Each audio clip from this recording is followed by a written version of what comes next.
Good afternoon. सास बहू और सेंसेक्स के आज के इस एपिसोड में आप सबका स्वागत है। फ्राइडे था, कुछ बदला बदला सा फील आप सबको नजर आ रहा होगा। सोचा आज वापस स्टूडियो जाके जैसा हफ्ते भर करते थे वैसे ही करें या कुछ बदल डालें। बदल दिया, हम अपने न्यूज रूम में आ गए और आज सब ठीक रहा ना अगर तो हर फ्राइडे कोशिश करेंगे इसी न्यूज रूम से सास बहू सेंसेक्स करेंगे। करना वही है, बस थोड़ा लुक एंड फील बदल दिया, मूड माहौल बदल दिया, थोड़ा सा लाइव एलिमेंट पीछे डाल दिया। चलिए, सास बहू सेंसेक्स में आज मदद करने के लिए sharmilajoshi.com की शर्मिला जोशी आप सबको आपकी स्क्रीन पे नजर आएगी। शर्मिला, आपके पास टीवी भी है, आप देख पाते हो हम लोग को क्या? सॉरी, किसको देख पाती हूँ? वो मैं कह रहा हूँ टीवी भी है, आप हमको देख पाते हो क्या? हाँ। ये कैसा लग रहा है बैकग्राउंड? लाइवली सा लग रहा है क्या? Very interesting. मैं अभी आपको पूछने वाली थी कि आप कहाँ पे बैठे हैं। हाँ, चलो एटलीस्ट नोटिस किया। अच्छा नहीं लग रहा, वो लग रहा है वो बात अलग है, नोटिसेबल हो गया है, न्यूज रूम में आ गया हो ये सीएनबीसी आवाज। I always notice you, I always compliment you। क्या बात कर रहे हैं आप?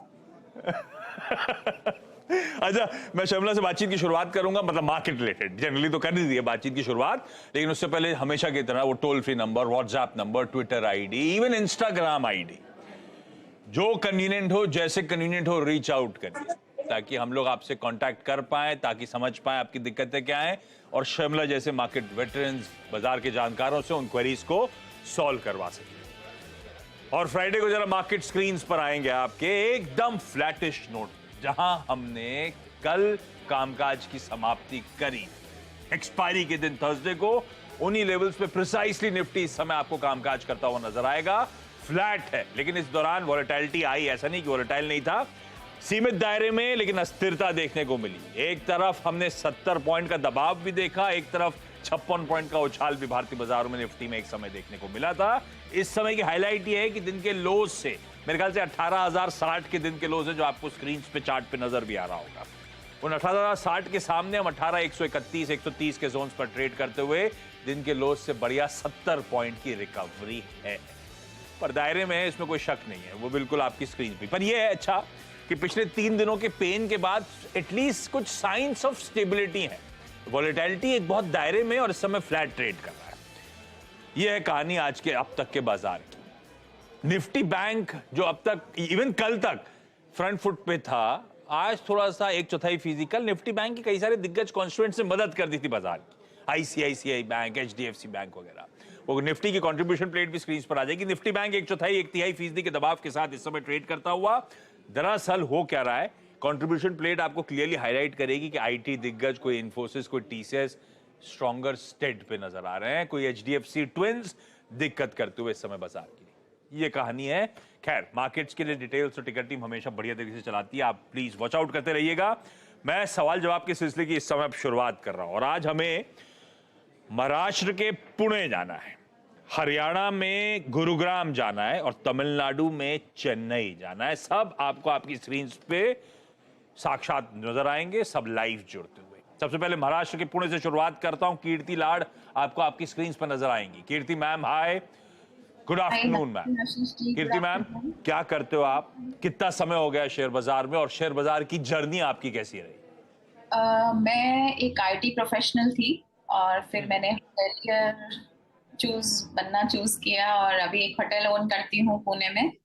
और शेयर बाजार में मैं कह सकती हूँ कि कोविड के टाइम से, जब घर में बैठे थे, तब इंटरेस्ट लेना शुरू किया और तब से ही जर्नी ठीक रही है। मतलब मैं सीख रही हूँ, मैं कह सकती हूँ कि मैं बिगिनर ही हूँ अभी। तो ऐसा सीख रहे हो मतलब क्या सीख रहे हो आप? मार्केट्स में स्टॉक्स चुनने के लिए क्या तरीका अपना रहे हो, क्या चुन रहे हो? फंडामेंटल स्टडी करने के लिए कंपनी का धंधा पढ़ रहे हो या कुछ चार्ट्स वार्ट्स टेक्निकल सीखना शुरू कर दिया? वो मैं कंपनी के बारे में पढ़ना शुरू किया। मतलब और आप लोगों की जो टिप्स मिलती हैं, डेफिनेटली सीएनबीसी आवाज को मैं फॉलो करती हूँ काफी टाइम से। और उसमें से जो टिप्स मिलती हैं, जो समझ में आता है, एक्सपर्ट्स जिसके बारे में राय देते हैं, उसके बारे में फिर देखती हूँ, समझती हूँ। जब वो लोग बोलते हैं कि ये कंपनी के फंडामेंटल्स अच्छे हैं, आपको इसमें इन्वेस्ट करना चाहिए, आप इसमें ट्रेड ले सकते हो, लॉन्ग ले सकते हो, शॉर्ट, तो वो समझ के कुछ कोशिश करती रहती हूँ कि कुछ हो इसमें, कुछ समझ पाऊँ। तो कभी सही होता है, कभी नहीं सही होता है, दोनों चीजें होती हैं, मिक्स। बट ठीक आइडिया है। ठीक है। तो वो एक्सपर्ट जो पिक्स देते हैं उनमें से आपका जहां जहां कंफर्ट आता है, आपको जो समझ पड़ता है, उन पे आप दाव लगाते हो। ठीक बात। जी। कीर्ति मैम, पहली क्वेरी कौन सी शर्मिला के लिए? पहली क्वेरी है मेरी नैरोलैक के शेयर्स पे। तो मैंने उसको बाय किया था 400 क्वांटिटी, 420 शेयर्स। हाँ। और मैं उसका एक व्यू जानना चाहती हूँ कि कैसा रहेगा, मतलब आगे इसका मुझे रखना चाहिए, किस तरह से, क्या व्यू पॉइंट बना के चलना चाहिए इसके ऊपर, क्योंकि जो भी मैंने सुना है अभी तक वो तो अच्छा सुना है इसके बारे में, इट्स अ गुड कंपनी, आपकी तरफ से नहीं, जो भी सुने हैं। नहीं तो ठीक, ये मुझे लग रहा है आपने अभी रिजल्ट आया तो उसके आसपास ले लिया था क्या? रिजल्ट के बाद लिया? जी जी। ठीक है, रिजल्ट तो अच्छा है, तो इसमें तो कोई शक नहीं है। रिजल्ट्स बहुत स्ट्रांग थे, आपने नंबर्स पे बेट लिया और खरीद लिया। अच्छा शर्मिला, वैसे ऑफ लेट रीसेंट लोज से कंसाई नेरोलैक का स्टॉक बढ़िया इंप्रूव करके भी दिखा रहा है, अच्छे नतीजे भी पोस्ट करे इसने, और इसमें थोड़ा सा एक एडिशनल तड़का है, ना सिर्फ डेकोरेटिव, इंडस्ट्रियल का भी। तो अगर वो ऑटो की डिमांड ट्रैक्शन वाकई इंप्रूव हो रहा है तो उसका तड़का भी इसके नंबर्स में ऐड हो जाता है। कैसा लगता है कंसाई नेरोलैक आपको? मैंने रिजल्ट्स के बाद लिया है, ठीक है, एक तरीका है कि नतीजे अच्छे थे, कन्विक्शन आया, मैंने एंट्री कर ली है, मेरी बाइंग के आसपास ऐसा नहीं है और मैं लॉन्ग टर्म बेट कर रही हूँ। रखना चाहिए कंसाई नेरोलैक या नहीं, क्या सुझाव है? बिल्कुल, एंड आई थिंक आपने बहुत अच्छे तरीके से रीजंस गिनवा दिए। एक तो उनके पास इंडस्ट्रियल डेकोरेटिव दोनों पेंट्स है, तो ऑटोज में हम देख ही रहे हैं कि जिस तरह के नंबर्स है उससे ये, और प्राइस हाइक्स भी लिए है। I think that is important to note कि ऑटो कंपनीज ने प्राइस हाइक्स भी लिए है। इसका मतलब ये है कि इनके मार्जिन को बहुत ज्यादा डिस्टर्बेंस नहीं होगा। एक ही चीज है कि सिर्फ समझने के हिसाब से कि पेंट इंडस्ट्री में थोड़ा बहुत डिस्ट्रक्शन हुआ था पिछले एक डेढ़ साल से, जब ये बात आई थी कि नए एंट्रेंट्स आ रहे हैं, तो इस वजह से जो एग्जिस्टिंग प्लेयर्स थे उनमें थोड़ी सी वो तरह की बात आ गई कि क्या हमारे मार्केट शेयर इसमें न्यू एंट्रेंट्स जो है क्या उसमें हमारा मार्केट शेयर जाएगा, और वो पीई का भी एक थोड़ा रैशनलाइजेशन हुआ था। तो अगर आप देखेंगे तो पिछला साल इनके लिए बहुत खास अच्छा नहीं रहा है, लेकिन जैसे अभी आशीष जी ने पॉइंट आउट किया, नतीजे अच्छे आए हैं, आगे उम्मीद अच्छी है, क्रूड भी करेक्ट हुआ है, जो सेक्टर्स को वो केटर करते हैं वो भी अच्छे लग रहे हैं। आई थिंक कि आपने बहुत अच्छा स्टॉक चुना है, तो बिल्कुल आपको इसमें बने रहना चाहिए। अच्छा स्टॉक चूज किया है, बने रहिए कीर्ति मैम। अगली क्वेरी इसके लिए बाद में आता हूं, गुरुग्राम जा रहा हूं और श्वेता सेठिया तनेजा आपको स्क्रीन पे नजर आएंगी। Shweta ma'am, good afternoon. Shweta ma'am, आपकी जर्नी कब शुरू हुई, कैसे शुरू हुई शेयर बाजार की? मेरी जर्नी आई गेस 2017 और 18 में, 2017 एंड और 18 में मैंने स्टार्ट किया था स्टॉक मार्केट हाँ। में एज एन इन्वेस्टमेंट पर्पस से। हाँ। तो मैं आई डू शॉर्ट टर्म में भी और लॉन्ग टर्म ट्रेडिंग में भी। तो आप मतलब चार्ट भी स्टडी कर रहे हो और आप साथ साथ फंडामेंटल्स भी ब्रश अप कर रहे हो कंपनीज के, ऐसा मानो? हाँ, मैंने लॉन्ग टर्म पर्सपेक्टिव अगर रखे तो मैंने मतलब साउंड कंपनीज जिसमें बोलो टाटा, रिलायंस, इन्फोसिस, इसको होल्ड करके और long term basis, this is what I, plus मैं सीएनबीसी आवाज के टिप्स भी फॉलो करती हूँ, that is for short term. अच्छा श्वेता मैम, पहली क्वेरी कौन सी?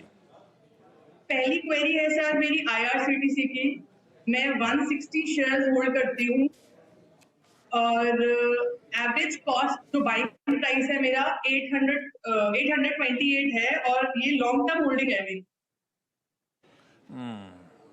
ये लॉन्ग टर्म के लिए अच्छा शर्मिला, आईआरसीटीसी हमने लॉन्ग टर्म के लिए होल्ड कर रखा है, दैट्स व्हाट आई एम, सही कह रहा हूं ना? यस सर, मतलब एलटीसी, हाँ लॉन्ग टर्म हो गया अभी 1 ईयर। शर्मिला क्या किया जाए भाई?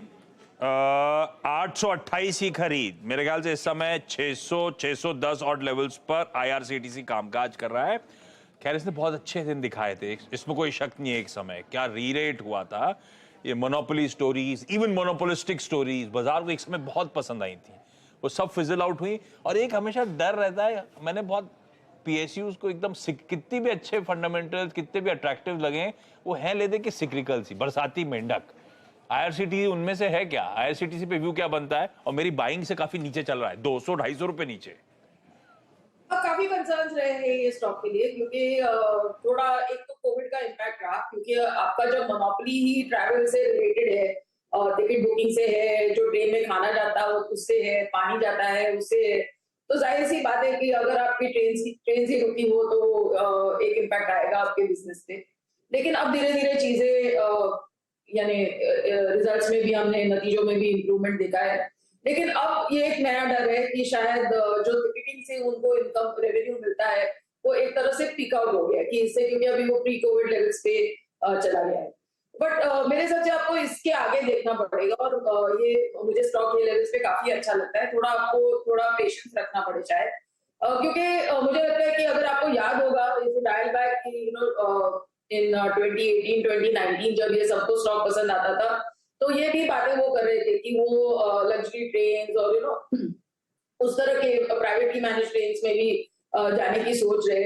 तो मेरे हिसाब से all those plans will now slowly start coming back on board, और उससे जो रेवेन्यू मिलेगा, प्रॉफिट मिलेगा, उसके लिए आपको थोड़ा इंतजार करना पड़ेगा। तो मेरे हिसाब से हाँ, ये पीएसयू है, लेकिन ये एक वेल मैनेज पीएसयू और उनकी जो बिजनेसेस है वो सब मोनोपोली है। तो मेरे हिसाब से आपको बिल्कुल करेंगे, ठीक है, थोड़ा पेशेंस रखना होगा।